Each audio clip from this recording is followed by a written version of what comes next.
Well, Mauritius is rapidly taking on the status of the preferred springboard into Africa for South African corporates who wish to grow their presence in Africa and elsewhere, just such as Asia. That's according to AfriAsia Bank. Joining us for a further look at this phenomenon, Colin Grieve, Chief Representative Officer at AfriAsia Bank. Colin, it's good to have you with us. Thanks so much for joining us. Thank you. I mean, just looking at kind of your closing comments, if we could start from the back and go to the front, if you know what I mean. You talk about Africa not being a fad. You talk about it being a strategic imperative for any company looking for growth right now, and that Mauritius is really the destination of choice, as you see it, to set up a base. Why Mauritius versus South Africa? Well, there are four main reasons. Mauritius has a network of IPPAs, so-called IPPAs, investment protection and promotion agreements with a number of African countries, and there are a number that are in negotiation. And what an IPPA does, it's a bilateral agreement between intergovernment bilateral agreement. And it gives the corporates, the companies from a particular country, protection against things like expropriation, dispute resolution, a compensation in the event of war, and that sort of thing. The second reason is that Mauritius has a network of double taxation agreements with a variety of African countries. And this affords relief on things like withholding taxes when a Mauritian company, Mauritian domiciled company, is taking its royalties and dividends and interest and so forth out of the country. It can do so at a favourable rate, and there are no withholding tax to take your funds out of Mauritius. So in essence, what you see is what you get. The third reason is that Mauritius itself has a very simple tax regime. It's a flat 15% with tax credits for global business companies. There are flat 15% corporate tax rate. A flat 15% for everyone, individuals and corporates. But there are for global companies certain tax credits which bring that, which make the corporate tax rate even more favourable. Then there are no things like complicated thin capitalisation rules. I've already mentioned there are no withholding taxes. There are no, to take your money out of Mauritius, there are no capital gains tax in Mauritius. And then I think the fourth reason is that Mauritius has a great infrastructure. There are no foreign exchange controls in Mauritius, so funds can flow in and out quite freely. They have a well-regulated banking sector, well-established banking sector, and is very well serviced by other financial services such as auditing and legal and so forth. And it's a stable democracy. So I think there are a lot of good reasons why South Africans can and should be using Mauritius as a springboard to go back up into Africa. When it comes to these DTAs, I mean, how much is that one of the key drivers of really being able to use Mauritius as a leveraging point? I mean, you know, are we going to also see more DTAs being signed with African countries? Yes, absolutely.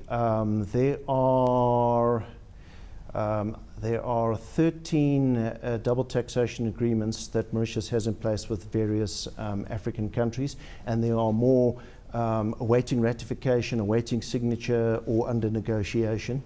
And you know, withholding taxes are significant. You know, in some countries, when you're taking your dividends or your profits out of that country, withholding taxes can be as high as 25%, and that stings. Under a double taxation agreement, you will generally find that those withholding taxes are reduced to half. So a 25% may become a 10 or a 15% and so forth, depending on the country and the agreement. Yeah, I could see Sam's eyes lighting up when you said 15% tax for individuals as well as corporates. We're not opening up in Mauritius yet. But just yet. What about the fact that if you go and set up in Mauritius, you setting up your base there, and then you come into Africa where the growth actually is, are you not exposing yourself here to double currency risk, if you like? Because now you have to deal with your Mauritian rupee, then you have to deal with the currency of the country that you're operating in. That's a good question. You will find that, first of all, Mauritius is a multi-currency economy. So you can have accounts in Mauritius in euros, in dollars, in pounds, in Norwegian krona, if you like. Sure. So it doesn't, the Mauritian rupee does not have to be your currency Right. of choice for doing business. A lot of African countries still do business in US dollars. You can have a US dollar bank account, and do business in Mauritius in US dollars, and that mitigates the exchange rate risk to a considerable degree. Let's just go back to the point we made earlier, and it's kind of quoting you basically. You're saying it's rapidly becoming the preferred springboard into Africa. So of course it's still taking place. For South African companies, it just seems so counterintuitive for a South African company to move its base from South Africa, which is traditionally seen as a springboard, to Mauritius to go into Africa. I mean, why do that, given the fact that they already possibly have, financial bases in South Africa, well entrenched? Sure. I'm not seeing South African companies picking up their companies lock, stock and barrel, moving them to Mauritius. But if you want to establish an international subsidiary, then it certainly makes good sense to consider doing that out of Mauritius.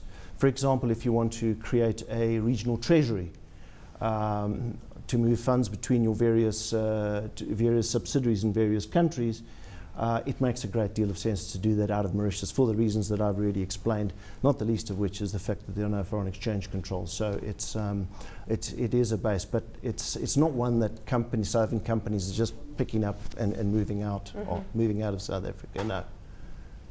Who are you targeting? Are you targeting South African companies, or are you targeting both companies from outside the continent of Africa that are looking to invest into Africa, or South African companies that are looking to invest in Mauritius? I would imagine you're seeing some kind of flows here. Where is the money coming from? Sure. Mauritius is an international financial center. So we do business with all the countries all around the world. Afrasia Bank is specifically targeted at Africa and Asia, and that channel, that corridor of business that is occurring between the two.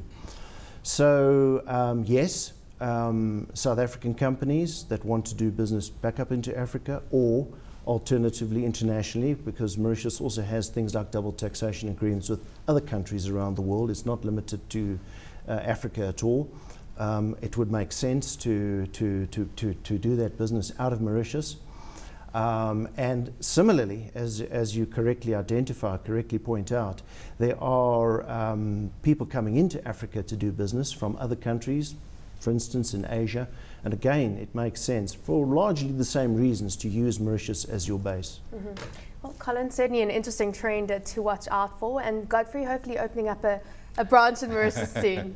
Won't mind heading off to Mauritius. But anyway, Colin, thank you so much for joining us. Thank Colin you. Grieve, Chief Representative Officer at AfrAsia. Now let's move on to markets in Mauritius and just check in on what we saw on that end for the day. The SANDEX closing up in positive territory by 0.5%, and just checking in on the key banking stocks for the day. Mauritius Commercial Bank sitting pretty much flat, and so too was the State Bank of Mauritius.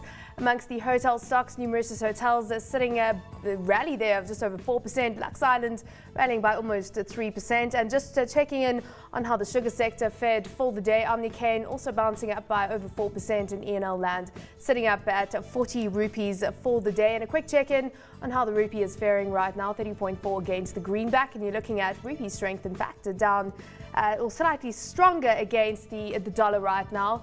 Just over 1% stronger against the US dollar. And Godfrey, we're talking about this whole currency effect. What really is interesting about Mauritius is that while they've had all these concerns around what's taking place in Europe, the Mauritian rupee hasn't in fact depreciated as much given the reliance on the European economy. It is an interesting trend that has happened. Absolutely, but I think if you also look at what's been driving some of the currency movements, it's also been yield. And to the extent that your yields in Mauritius are not as high as perhaps here in South Africa and perhaps in places like Uganda or Tanzania, perhaps some of the money hasn't found its home there. Interestingly, I do know that AfrAsia are actually in Zimbabwe as well. They bought up a stake in one of the local banks called Kingdom Financial Holdings. And so they, apart from being a conduit, if you like, for money coming into the continent and money leaving the continent, they're also actively themselves coming into the continent. I mean, I hope Colin's mic's still on, but I suppose you are nodding there in the corner, Colin. It would be great to get your view on that, because you say it's not just Mauritius you're based in right now. Talk to us about where you predominantly investors right now. Sure. We are expanding our Pan-African presence, and we have a preference to do it on a partnership basis with like-minded banks in Africa. And Kingdom Bank is our first move into Africa. We acquired a 35% stake, and we are facilitating that bank's international presence by extending certain lines of credit and so forth to the bank, and assisting the management team there with coming out of what has been fairly close shop up to now into a more international presence.